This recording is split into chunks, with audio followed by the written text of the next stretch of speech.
internet was on fire with athletes and celebrities and non-celebrities and friends of non-celebrities posting old-age photos of themselves using the Face app. So this was LeBron, who had some fun with it. Dwayne Wade posted this picture of him on the Amalfi Coast in Italy with the caption, Grandpa Wade. Check out Kevin Love. Oh, look at K. He Love. called himself Kevin Popovich. You know who he looks like one of our... He looks like Greg Popovich He looks like Greg Popovich. Exactly. Yeah. We'll go with that. Last, Steph Curry, kind of looking like that's a tough Reggie one. Miller. That is tough. Shade to Reggie Miller. I like the shade to Reggie Miller, though. Obviously, our producers had some fun with this one. Couldn't leave us out, so we went with... come on. That's not great. Oh, come on. That's... Oh, that's better. Wait. Okay, those are all me? That's... First of all, you look like, except for the first one, you could be arrested in the second and third picture. That is horrific, Nick. That is horrific. Okay, but Jenna... But you're a good-looking guy. Sorry. No body shaming or face shaming. You're right. It's not a bad picture. This is... Can we show... Hey, can we zoom in on the whole group instead of just focusing on me all the damn time? What... I was moving yesterday. They didn't have nothing to do. What? Oh, no, man, this is... Let me just tell you, we better hope that this show does real well in the next 2 years because we're not aging very well. Look at that one. Jenna's the one that looks the most similar. This is unbelievable. This is the thing. You guys are 65 and 68. I'm 140. I look great. That's unbelievable. That is... black don't crack, but it will wrinkle and get gray. Get gray. Is that a thing? That's great. Yeah. Black don't crack? No, I heard that one. The other one, too? He added it. Chris added a little something to it. I like left flavor to it. He had a little flavor to it. Stories to start your morning. Rob Gronkowski is currently enjoying retirement, but for how long? A recent report says there's a 40% chance Gronk returns to play football this season. CC, among the million other questions I would have, this one the most important. How much better would Gronk make the Patriots at this point? I mean, which Gronk? You talking about Gronk less 40 pounds? Man, let's stop playing, man. Gronk's going to get himself hurt. In the best physical shape that he's been in. Last year he did the TB12 method, still got hurt. So I'm not lifting weights. So what is he doing to get ready for an NFL season? Man, stop. Report 40%. When I retired, there was a 0% chance that I wasn't going to play. I end up coming back playing too, and it wasn't good, Gronk. Don't do it, man. See, 50 days until the start of the season, as of today. If he decided today, when we got off the air, I'm coming back. No. You don't have enough time even in that one? No, he can't put the muscle mass on there. No, you can't just, all of a sudden, I'm just going to wake up and be an NFL player. The mentality, but the muscle mass for the overall endurance. He is not the best tight end blocking on the line of scrimmage when you take off 30, 40 pounds of bulk. I wonder how he lost all that weight, too. Coffee and cigarettes. Yeah, right. It's the word around town. Moving on to Tiger Woods now. The 43-year-old is still recovering from his Masters performance back in April, saying the win took a lot out of me. So is Tiger in good shape heading into the British Open tomorrow? No, he hadn't played enough matches. His nerves hadn't been tested enough this year. No, I know Tiger, he's trying to concentrate on the majors, but golf, man, is about repetition. It's about getting out there, playing, testing yourself, testing your short game.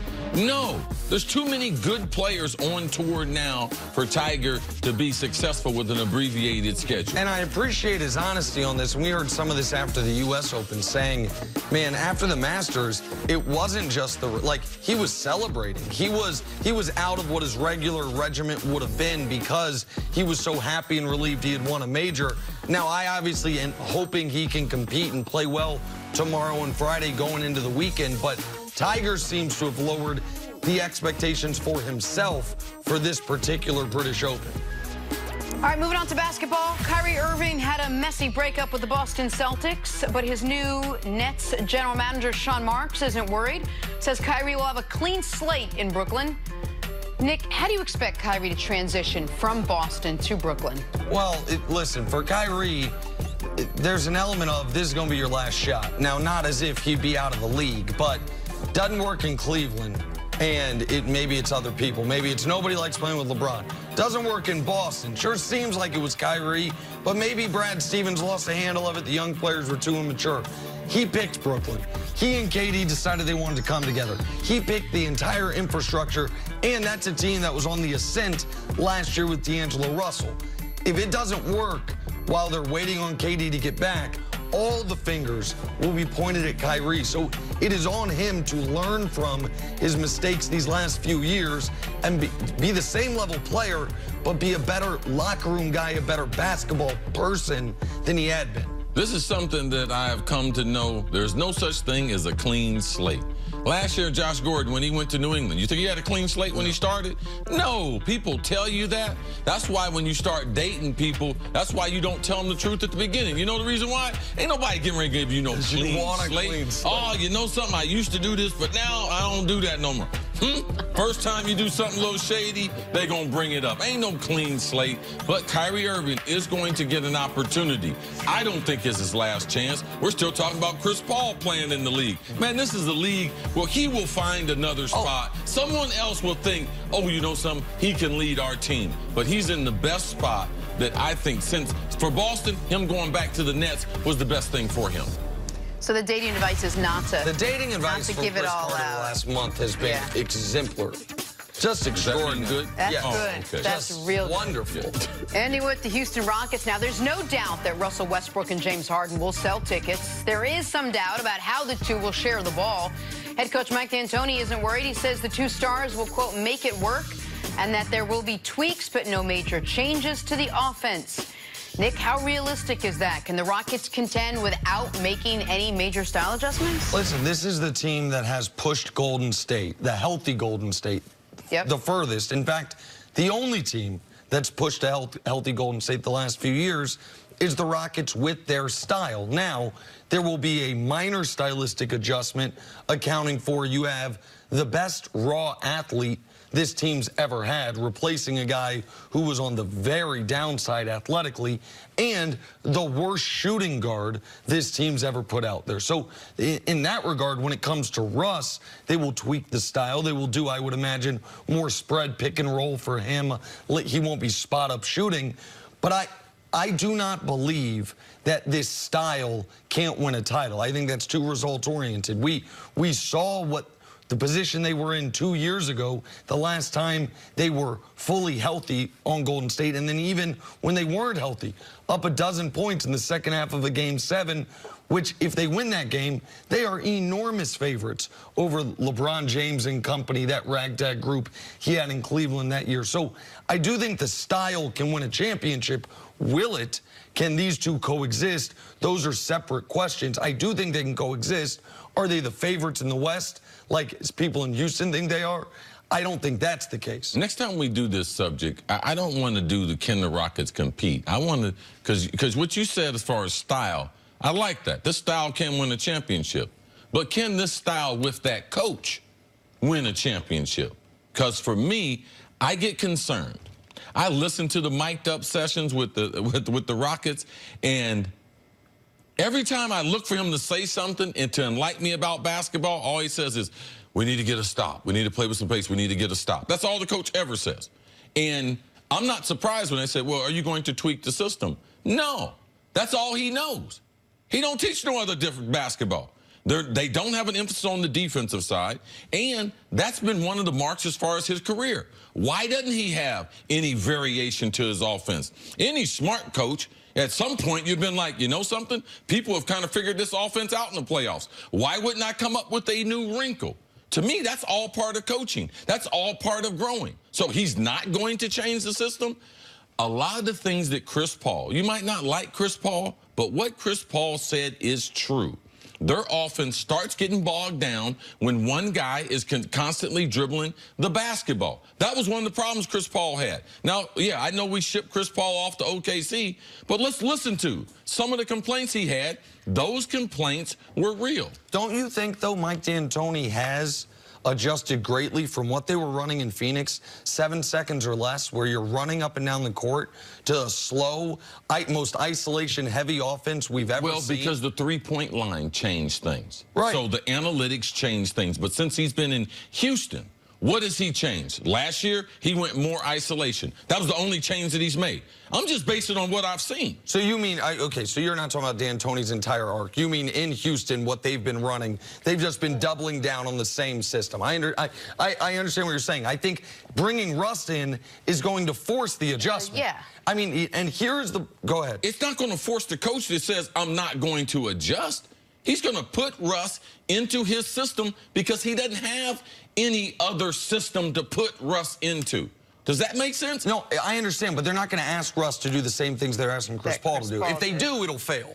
Like, now, maybe I'm giving too much, assigning too much faith to the fact that the Rockets, very smart organization, I think a smart coaching staff, knows what we know, which is Chris Paul and Russell Westbrook, no matter where you think they are ranking-wise, very different players at this point in their careers. Like, here's how you best use Russ. And a way they... What was the best way to use Chris Paul? They did not use him the best way to use Chris Paul. I see, and I don't know that I agree with you. Well, go ahead, tell me. Because I think Chris Paul, at this point in his career, he can't break people down off the dribble. He can't blow past you. And so if the best way to use Chris Paul is to have the ball in his hands, well, James Harden's better at that. James Harden, why would I take it out of James Harden's So Chris hands? Paul's off the ball. What do you do with them? What they did with him last year, they had a... Right. They don't have any movement. They spot up in one. Two guys in the opposite corner, center on the pick and roll, one guy opposite diagonal. Yeah. So regardless of what you think, they didn't have a plan for Chris Paul. That's what I'm trying to tell you. It's going to be hard for D'Antoni to come up with a plan for Russ when they didn't have a plan for Chris Paul. And I guess I didn't realize we disagreed on this. I think they did have a plan with Chris Paul, and I think it was a great plan. I think it failed in Game 6 of the NBA playoffs. The first year with Chris Paul, they had the second best offense in the history of basketball and won 65 games. Last year, after the start, after the first 30 games of the season or 35 games of the season, they had the best record in the NBA along with a top 5 defense. Now, you will have to have a different plan with Russell Westbrook. With Russell Westbrook, you're going to have to do a spread pick and roll. You're going to have to do something they couldn't do with him in OKC very often, which is have 3 shooters around him and a big man and let him go pick and roll. Like, those are the things they'll do. I would think they will do differently with Russ. But the idea that the Rockets, because they failed in the last 5 quarters of the season, didn't have a plan with Chris Paul, first year, they had a plan with Chris Paul, and then Chris Paul got hurt. Last year, they fell apart once Kevin Durant went down oddly. But I don't think it's because they didn't have a plan of attack. They just weren't able to execute. Yeah, they had a plan for Chris Paul. They turned a guy who was an all-star into a role player. And the role they tried to give him, he wasn't happy with that role. He wanted to play more with the second unit. He said that. That was part of the problem. So there was a plan. Chris Paul had a plan. They wouldn't allow Chris Paul to operate with the second unit. So for me, it just boils down to this. I got a lot of faith more in the general manager and getting good players than I have in the coach. Now, just because the general managers are smart, that don't mean the coach is very smart. I don't believe the coach can win a championship, and I believe the coach has hurt them in those situations where he has not made those adjustments. We've criticized the players, but in that Game 5, what did the coach do? What did he do in Game 6? What did he do in Game 7? Nothing. What did he do come back the next year? Nothing. And we need to recognize that and let people know that the coach is not great as far as X's and O's. If they have better talent, they will win. But if it comes down to an X's and O's match, I don't care who's on the other side. Their guy is not giving them the advantage that you need to when you start getting into these conference finals and championship series. All right, let's turn to